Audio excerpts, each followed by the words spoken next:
Today we're taking a look at matches, which are happening on Saturday, December 31st, 2022, and giving you match breakdowns, betting tips and predictions in general on these games. Welcome back to High Stakes. Before we dive into our video, don't forget to subscribe and push that notification bell to get notified as soon as we release these sport prediction videos. Also, check out our perks and join the High Stakes membership. Joining the High Stakes membership is easy, is cheap, but it will help a lot in the growth process of this channel. Plus check out our Patreon in the link down below if you want access for our premium picks. Our Patreon is a way for us to help you improve your chances of making more money. Multiple plans are available for each and every one of you. Stop wasting hours of your time searching for bad betting predictions that ends up costing you a lot of time and money. Join the High Stakes Patreon now and get the best betting picks. Going back to our betting picks, we have 3 games to get into, so make sure to watch this video till the end so you don't miss any of our picks. One more thing before we start, check out our new channel High Stakes Props and Parlays, where you can find our player props and parlay picks predictions. You will find the link in the description and comment section below. Alabama vs Kansas State. Number 5 Alabama was heavily favored to make the college football playoff field again this season after entering as the preseason number 1, but it was unable to overcome a pair of upset losses. The Crimson Tide raced out to a 6-0 start this season before losing at number 6 Tennessee in a 52-49 final in mid-October. They bounced back with a 36 win over number 24 Mississippi State before getting shocked by number 10 LSU on the first Saturday of November. The Crimson Tide closed the season with a 3-game winning streak, but it was not enough to surpass one-loss Ohio State in the eyes of the committee. Outside expectations were not nearly as high for Kansas State entering the season, and it appeared as if the Wildcats were on track for a mediocre campaign when they lost to Tulane during their 3rd game of the season. They were able to win 7 of their final 9 games of the regular season though, earning a trip to the Big 12 title game.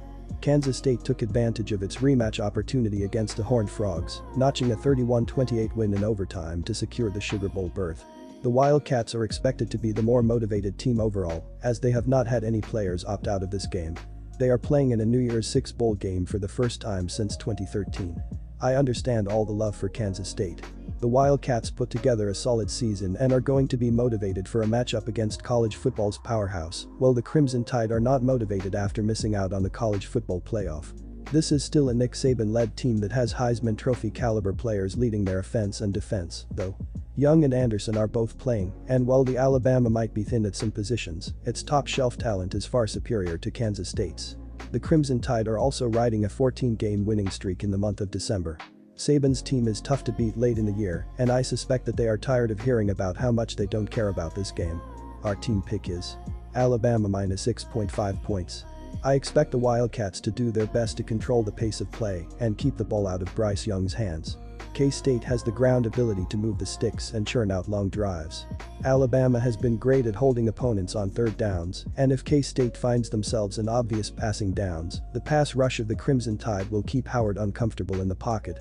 Alabama has shown its inability to execute consistently inside the red zone, and K-State has been great coming away with turnovers this season as well. The play is the under here. Alabama is 4-0-1 to the under in their last 5 bowl games. Our total pick is under 56 points.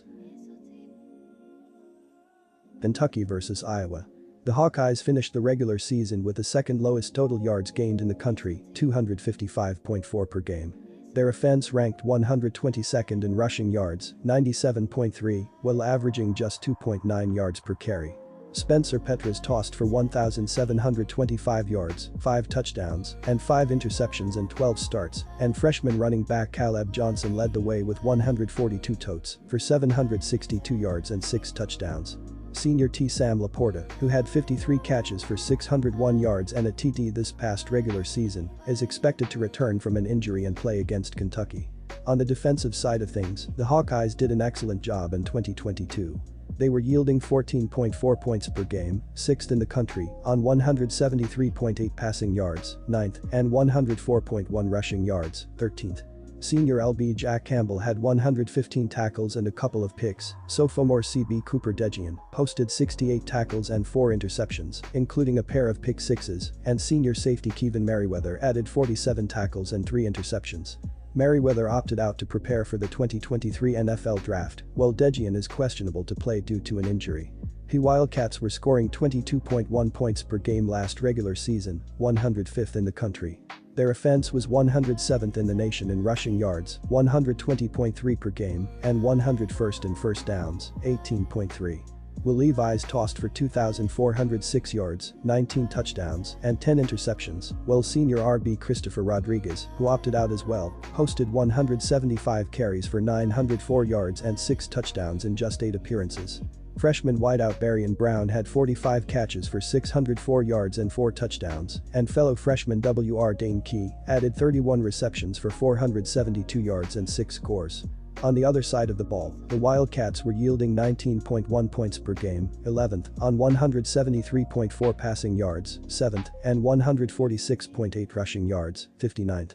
Junior CB Carrington Valentine opted out after posting 48 tackles, 10 passes defended, a sack, and an interception in 2022, so keep your eyes on sophomore LB Trevin Wallace, who had 5.5 tackles for loss, 2.5 sacks, and a couple of interceptions this past regular season. The Wildcats arguably look like a better offensive team than the Hawkeyes, although both sides will miss important players. However, I'm not sure the Wildcats will be able to get things going against Iowa's sturdy defense. The Hawkeyes finished the regular season with 30 sacks while allowing 2.9 yards per carry. Also, Iowa was 21st in the country in opposing third down conversion, 32.5, though Kentucky was 43rd in this category, 35.6%. The Wildcats had just 19 sacks while yielding 4.3 yards per carry. I'm going with Iowa to win and cover because of its defense and special teams. Both teams should struggle to move the ball, and the Hawkeyes' RB Caleb Johnson could make the difference. Iowa's special teams have done a good job thus far, and keeping Barry and Brown quiet will be one of the key tasks. Our team pick is the Iowa Hawkeyes minus 2.5 points. The Hawkeyes were inconsistent during the season, despite winning 4 of their final 5 games. Iowa had some good wins this year, beating Minnesota and Purdue on the road and winning against Wisconsin at home. Still, the team also had some bad losses where the offense struggled. Iowa lost 10-7 at home to Iowa State, and the Hawkeyes lost to Nebraska 24-17 in their final game of the season. Iowa was a good defensive team, but their quarterback play and offense also struggled most of the season. Iowa is a very good defensive team that has had an inconsistent quarterback play all year. The team is very conservative with their play calling, and the Hawkeyes are likely to be able to build an early lead in this game. Iowa doesn't stretch the field with their passing game, and Kentucky isn't likely to throw down the field much with a backup quarterback in Wade either. This should be a matchup where both teams have very conservative game plans. Our total pick is to take the under, 30.5 points. Michigan vs TCU. It has been a wild first season under new head coach Sonny Dykes for the TCU Horned Frogs. The team started the season unranked and with Chandler Morris at quarterback. By Game 2, Max Duggan was the starting quarterback and would go on to a near Heisman season. TCU would defeat the first 5 ranked teams they faced on their way to the Big 12 title game. The Horned Frogs were given a reprieve, however, by the playoff committee and were elected to compete in college football's version of the Final Four. The focal point of the TCU offense will be Duggan. Duggan passed for 33-21 yards this season with 30 touchdowns and just 4 interceptions. In addition, Duggan ran for 619 yards and 6 touchdowns. Running back Kender Miller ran for 1,370 yards and a team-high 17 touchdowns. The Wolverines' last national championship came in 1997, and head coach Jim Harbaugh may have his best shot yet in this game. The Wolverines have won all 13 games this season, 2 against ranked opponents and a second straight Big Ten championship. In addition, the Wolverines were able to upend Ohio State for the second straight season. It marked the first time the Wolverines have defeated the Buckeyes in back-to-back seasons since 1999 to 2000. Harbaugh has nearly erased all his critics with an outstanding season on the cusp of a national title. Michigan's offense will be led by a pair of sophomores in quarterback J.J. McCarthy and running back Donovan Edwards. McCarthy took over for Cade McNamara full-time after the team's second game and has delivered a perfect season thus far. He has thrown for 2,376 yards to go along with 20 touchdowns and just 3 interceptions this season. He has also rushed for 254 yards and 4 touchdowns.